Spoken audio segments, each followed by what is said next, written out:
Joseph, the character studies of Joseph on Sunday nights, but God redirected me here this morning to go with Joseph. Because I want to deal with this idea, with this baptism service today.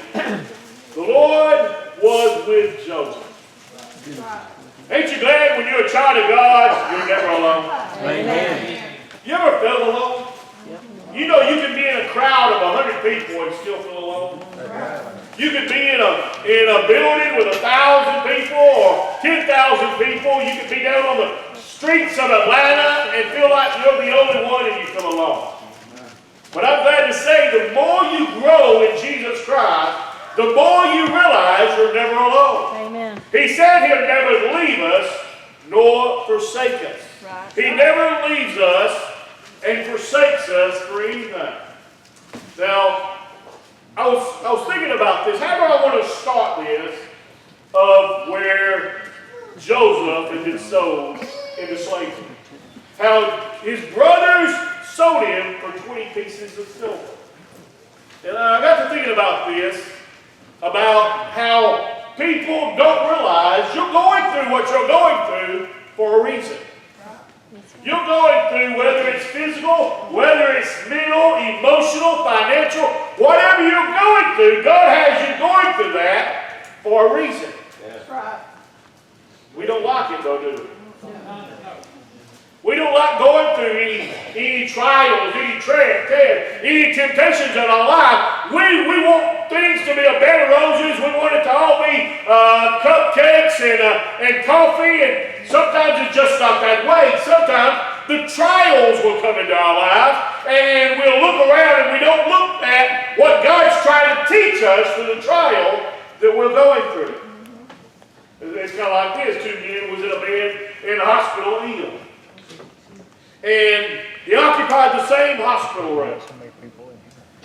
One man was allowed to sit up in his bed for an hour each afternoon to help drain that fluid from his lungs, because his lungs would fill up with fluid. So they'd set him up for an hour each day. In the bed next to him was another man. And he was in the other bed, but he didn't get to sit up like the man over close to the window. So there's only one window in the room.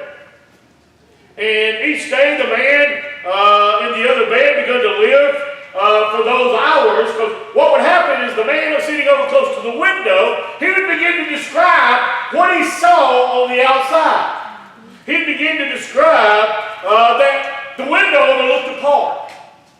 And he began to tell about all the activities and all how the trees were beautiful and green, and how the kids was out there playing in the park, and there was somebody coming by on roller skates, and there was another couple out there, kind of out there in the corner having a picnic together. And every day after day, for a week or two at a time, he would tell the other man when he was sitting up what he saw out the window. And the man began to live for that. He would sit back and he would imagine what was outside that window. So day after day that took place. And then the man one day began to think, why is it he's only one at the window? Why can I not be at the window? Why does he hog the window all the time?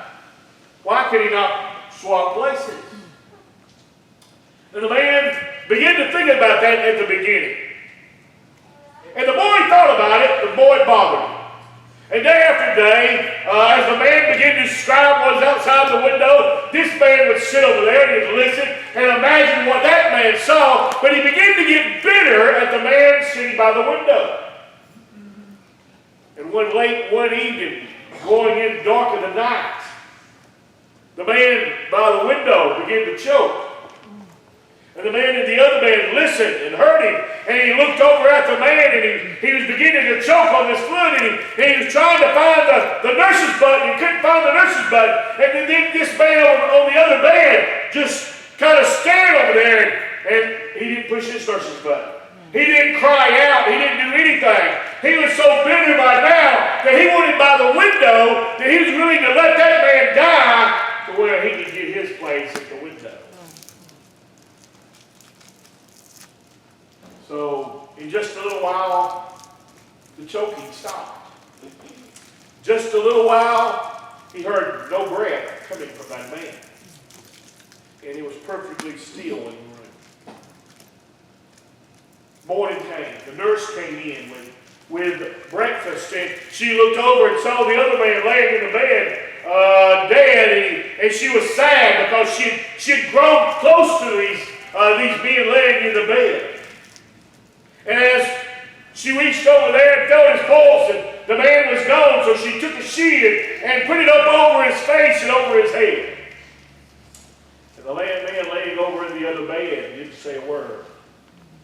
Didn't say anything. The lady called for 2 attendants. They come in, took the man that was dead out of the room. And as they was wheeling him out, the other man in the other bed looked at the nurse and said, "May I be close to the window?" She said, "Sure you can." So she took his bed, rolled him over there close to the window, and as he was laying there, he thought, "Oh, great, I get to look out the window of what he was seeing now." With a lot of pain and agony, as the nurse goes out of the room, he props himself up and looks out the window to see all that the other man was describing to him. And as he looked out the window, all he saw was a blank wall. There was not overshadowing a park. It was not looking down on a stream or kids playing. The other man didn't know was blind.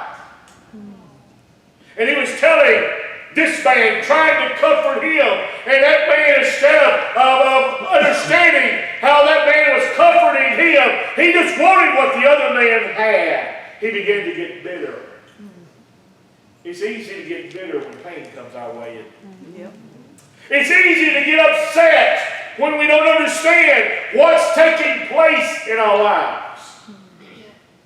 But God has ways of getting our attention. Do you realize that pain teaches us things that we need to know? Pain teaches us. I was looking at this story with a man, you may have heard this man, Tony Dungy, football coach. He was a former head coach of the Indianapolis Colts. His team won the Super Bowl back in 2007. He'd had an amazing, successful coach in the NFL. He's also a Christian. And he and his wife experienced a tragedy in 2005 when one of his sons had committed suicide. A great tragedy in his life. But at a breakfast on 2006, it was an awards breakfast. And he was speaking of the pain that his family went through during the suicide of his son, James. Tony Dungy told about his youngest son, Jordan, who had a rare congenital condition which made it impossible for him to feel pain. So this young man of Tony's son felt no pain. He feels things, but he doesn't get the sensation of pain, Dungy said. Tony Dungy said his family had learned many lessons from Jordan. It sounds like it would be good not to be able to feel that pain, wouldn't it?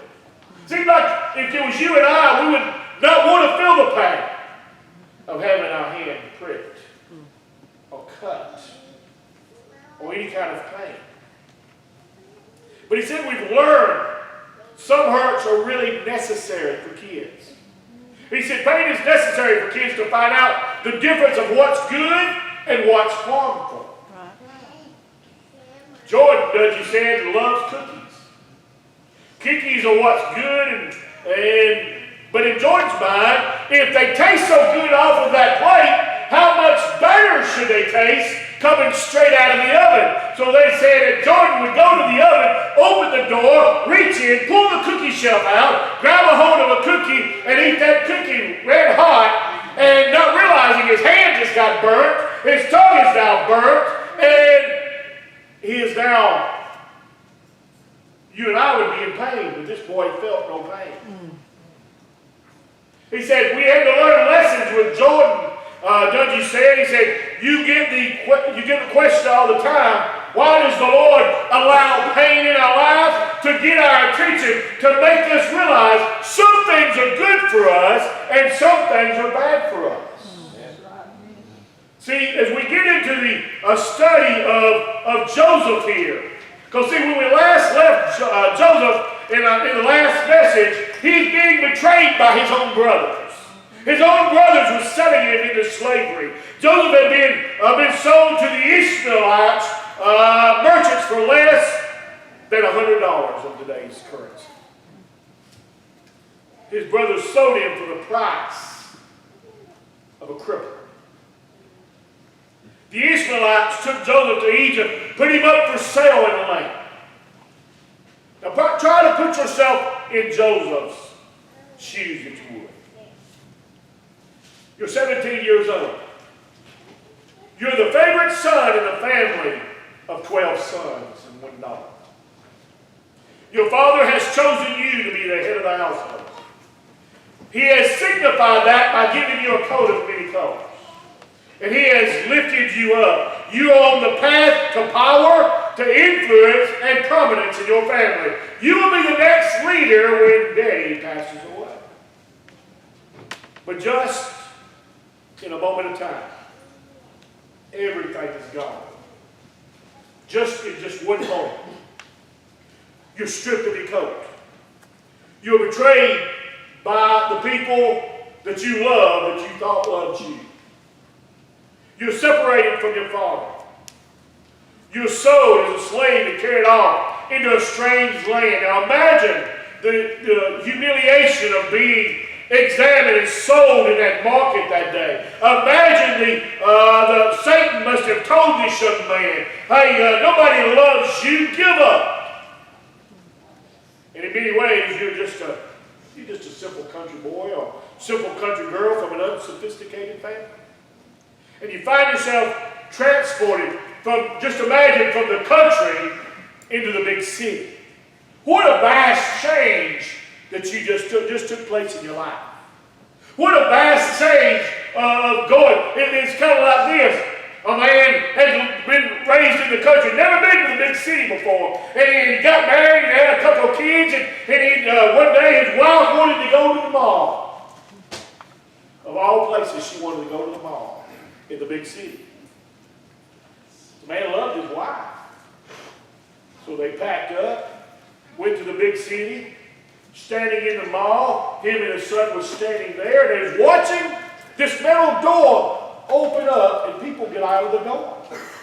He'd watch other people walk into to these metal doors that opened up, and then they'd close, and all of a sudden those people would disappear.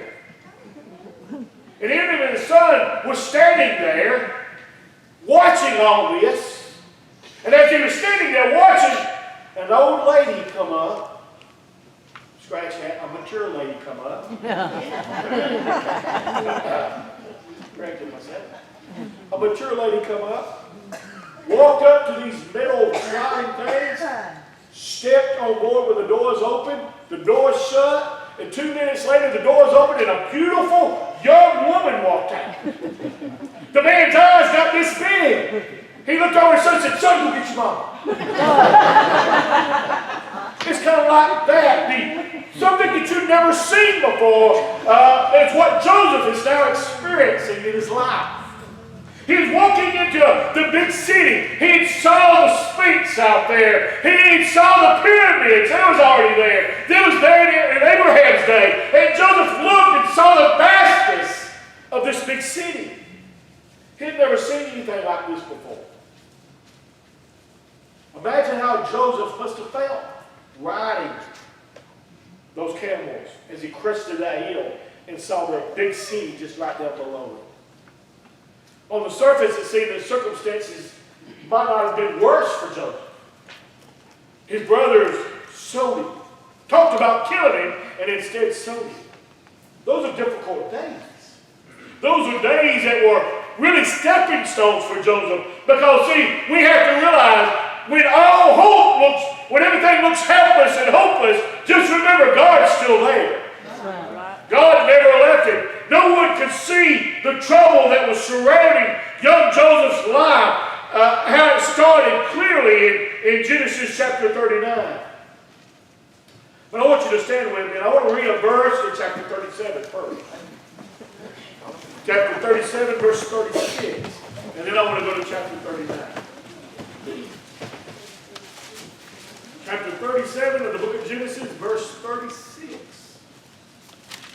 And the Midianites sold him into Egypt unto Potiphar, an officer of Pharaoh and captain of the guard.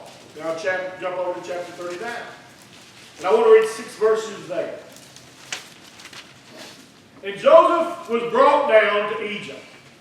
And Potiphar, an officer of Pharaoh, captain of the guard, an Egyptian, bought him of the hands of the Ishmaelites, which had brought him down thither. And the Lord was with Joseph, and he was a prosperous man, and he was in the house of his master the Egyptian. And his master saw that the Lord was with him, and that the Lord made all that he did to prosper in his hand. And Joseph found grace in his sight. And he served him and made him overseer over his house. And all that he had he put into his hand. And it came to pass from the time that he had made him overseer in his house and over all that he had, and the Lord blessed the Egyptian's house for Joseph's sake. And the blessing of the Lord was upon all that he had in the house and in the field. And he left all that he had in Joseph's hand. And he knew not aught he had save the bread which he did eat. And Joseph was a goodly person and well favored. Let's pray. Lord, bless the reading of your word today. And let us know today, God, no matter what we're going through, that, Lord, you're with us. Lord, whether it's financial, Lord, whether it's emotional, physical, spiritual, whatever trials, whatever tests, whatever pain we may be enduring right now, God, we know that, Lord, you're there beside us. That you'd be with us like you was with Daniel in the lion's den. God, you'd be in the midst of the fire as you was with the Hebrew children. You'd be in that prison along with Peter. God, sometimes you'll even shake the doors as you did for Paul and Silas. Thank you for meeting with us today, Lord. Bless the hearts of those listening. For God, we ask this in Jesus' name. Amen. You may be seated. Should we get comfortable? Because I ain't going to never get through all this message today. Y'all okay so far? I'm just looking out so who sleep first. Now, I want you to go back to these verses, and I want you to look. As I stated a moment ago, it seemed that all had fallen apart for Joseph. It seemed like everything had fallen apart. Yet if you take a minute to look at Joseph's life, and you take a minute to examine the facts, God was in charge of everything that was happening to Joseph. Nothing caught by God by surprise. Think about it over in Genesis chapter 34 that we looked at the other day. The brothers wanted to kill Joseph. They wanted to put him to death. But the intervention of Reuben come on and said, let's don't kill him. Let's throw him into the pit. What did they do? They threw him in the pit, went and had some lunch. Reuben had the idea that he was going to go back and rescue Joseph and get him out, probably send him back to Daddy's house. And before he could do that, Reuben had run in an error, and before he got back, he was sold to some Ishmaelites. Do you think it was an accident that the Ishmaelites showed up? While Reuben was gone, the brothers could have got together and said, hey, let's get rid of the dreamer. Let's kill the dreamer and just leave his carcass there and nobody would be the wiser. But God sent the Ishmaelites by, and what did they do? Say, hey, let's don't kill him, he's our brother. Let's make some money off of him. It's kind of like Brother Brian and Angel. They hear the devil pick out. Just imagine they were down in a foreign country and they come up and Brian said, hey, we'll give you a mule for her. He'd probably think twice, wouldn't he? He said, no, she's good. She's a 3-year woman. Give her 3 mules, she's yours. See, what we need to realize is here was brothers selling their brother into slavery. They were selling them. But God knew this was going to take place before it ever took place. He knew that Judah's idea to sell Joseph, and God is already intervening in there. Do you realize the appearance of the Israelites was there because God had sent them by to get a hold of Joseph? Joseph had some things to learn that he could learn at home. Do you realize God will send us out sometimes to learn some things we can't learn at home? That's right. Right. Yeah. Amen, preacher. Hurry up. We got to go to lunch. Do you realize what God was doing in Joseph's life? Joseph didn't know, but I'm amazed that we never see Joseph complain. You know what Brother David Ring said many years ago? If there had been an 11th commandment, I believe it would be, thou shalt not bellyache. Because we bellyache, don't we? Yes. You know what that means, don't you? Yes. We complain, we gossip, we throw up our head, God, why me? Why not you? Right. God never promised us a rose garden. That's right. That's a song. He never promised us a golden street to walk down. He never promised everything was going to be easy. It takes toil out there. It takes work. It takes labor. And there's going to be some pain involved. Right. I don't know about you, but I've had some pain in my life. Matter of fact, I've had, you ever try to pick up blackberries on bushes? There's pain involved in that, isn't there? Yeah. Because you reach down in there and you pick it, and them briars get all over your hands, and before you know it, you're scratched up, you're bleeding. But boy, those blackberries sure are good, aren't they? Yes. I eat more of them than I put in the bucket most of the time. But there's pain involved. Even though the sweetness of eating that was good, the pain was involved. You look back there and your hands are all scratched up, and little briars in your hand, but it sure was good, but now the pain has taken over. You ever got hurt and didn't know it? I was talking to another pastor the other night. We was having dinner together, and he was talking about how he cut his leg with a chainsaw. Ooh, he showed me the pictures. I saw. And we was eating. He said, "Hey, look at this." We was eating dinner. I looked up. Ooh, that's nasty. He said, "Well, sit." No. But he out there cutting. He'd been cutting trees for a long time, and he took his little chainsaw, and he said he just brought it down a little bit, and he threw it bump on his leg. He said that's all it was. He just threw it bump on his leg. And he said he looked down, and blood was just spurting. He said he didn't feel it. He just felt the bump of the chainsaw on his leg. Cut in about 2 or 3 inches into his leg. And he was beginning to tell me about it. I was glad I just finished up my meal. And he showed me the picture and all the stitches. And then he was telling me about how they had to go back in and unstitch it. Because they needed it to I guess, take the oils and stuff out of the wound. He said, and as they was cutting those stitches, all the pain that was involved. See, there's going to be pain in our lives. Right. Ladies, you know what pain is, don't you? Yep. Childbirth. I wouldn't do it.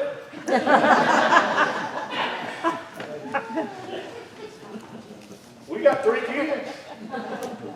My wife went through childbirth 3 times. It had been up to me. I'm glad she's having it. I wouldn't have it. I love my kids. I'm proud of my kids. But I'm proud to be able to baptize my daughter today. But I want to tell you, we would have to confess, hey, I ain't going through that kind of thing. That's like a kidney stone, isn't it? I was to ask the folks to stand up about kidney stone. Brother Gary first went up, I got them, hurt. But you know what the pain does? The pain tells us something is there. Pain tells us that there's something that needs to be corrected. Pain tells us that everything is not right. It's a good thing we've got pain in our life, because we think we've had everything going just straight and narrow, when the pain stops us in our tracks to make us realize everything's not the way it should be. It's the same way spiritually, too, in the church. Sometimes we'll be going down a spiritual track, and all of a sudden pain hits us from both sides, and all of a sudden we stop in our tracks to realize something's not right in our life. Our relationship with God has been hindered some way, and pain comes into our lives to get all of our attention. Right. Just like Joseph here. But see, the fact that Potiphar came along and called him, was another thing of providence of God. Potiphar is called the captain of the guard. Most believe he was the head chopper. That he was the executioner for Pharaoh. But he was also the captain of the guard. So he had a close relationship with Pharaoh. And no doubt when Potiphar had all these dignitaries and officials coming into his house, guess what? Joseph got to meet all those dignitaries and all those folks in government that Potiphar was bringing into his house. The ones that Joseph was serving would someday be the ones that worked for Joseph. Isn't that amazing? You ever thought of that? Don't be scared. See, as we come up to this pain issue, this pain, God was with Joseph. The Lord was with Joseph. No, Joseph didn't go over there by himself. God's presence was always there. And see, Joseph could have got a bitter spirit, couldn't he? He could have got mad at God. He could have got mad at his circumstances. Now, we may sit here today and say, preacher, it ain't happening to you. You may say, well, you're not going through the pain I'm going through. No, I might have went through a different type of pain. I may have future pain in the future that you may not have to go through. But each and every one of us is going through some type of pain. Thanks be to God. One day when we get to heaven, we ain't going to have to worry about pain. We ain't going to have to worry about this body hurting anymore. We ain't going to have to worry about this body maturing anymore. Amen. We're going to get a new glorified body. Hallelujah. Just imagine y'all running down the streets of gold. You go by Mac Blair Avenue. You run by there, you see me out there flexing.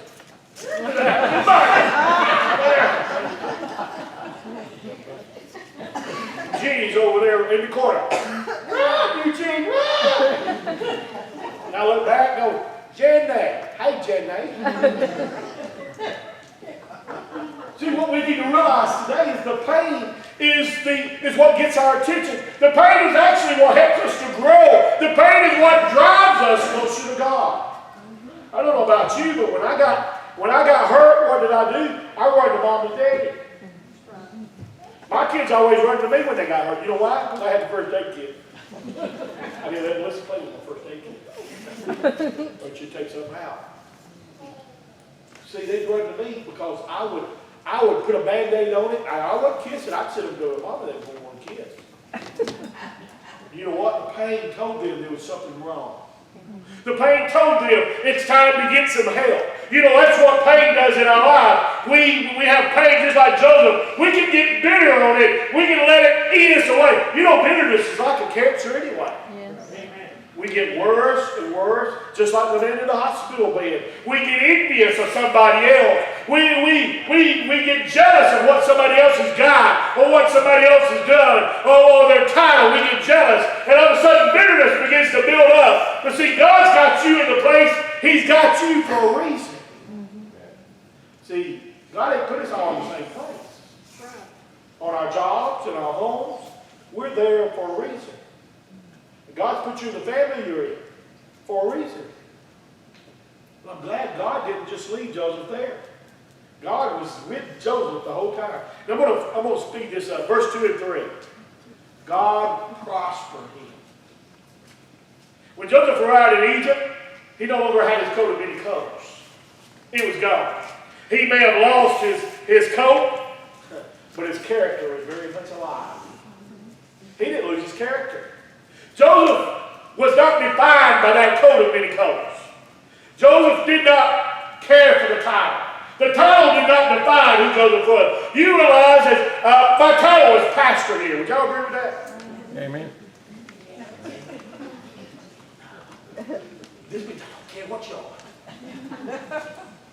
My title may be pastor, but see, to be a pastor, anybody can jump up behind the pulpit and say, I'm a pastor. See, it's a calling that God gives you. And man, I want to tell you something. There's some pain involved in being a pastor. There's pain involved in serving the Lord. There's pain involved in loving your family. There's pain involved in working a job. There's pain involved while we're living on this earth. But praise God, one day we ain't going to have to worry about this anymore. Amen. See, but God prospered Joseph. Joseph prospered in the house of Potiphar. How did he prosper? God began to bless him.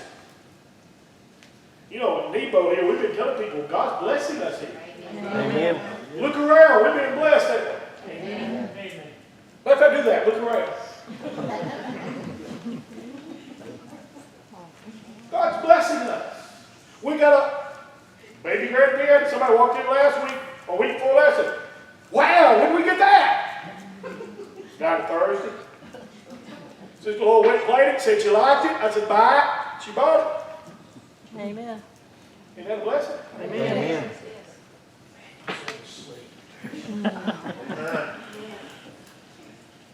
Should I turn it up some?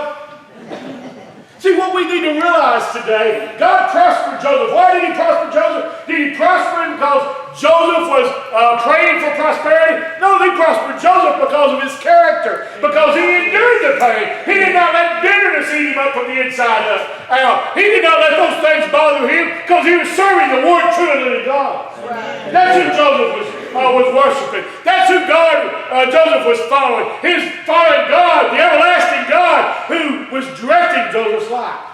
Amen. You know what? You may be working the job you working there because God's trying to shape you and form you. You know why you're going through the things you're going through? Because God's trying to shape you and form you to make you into the image of Christ. Amen. Amen.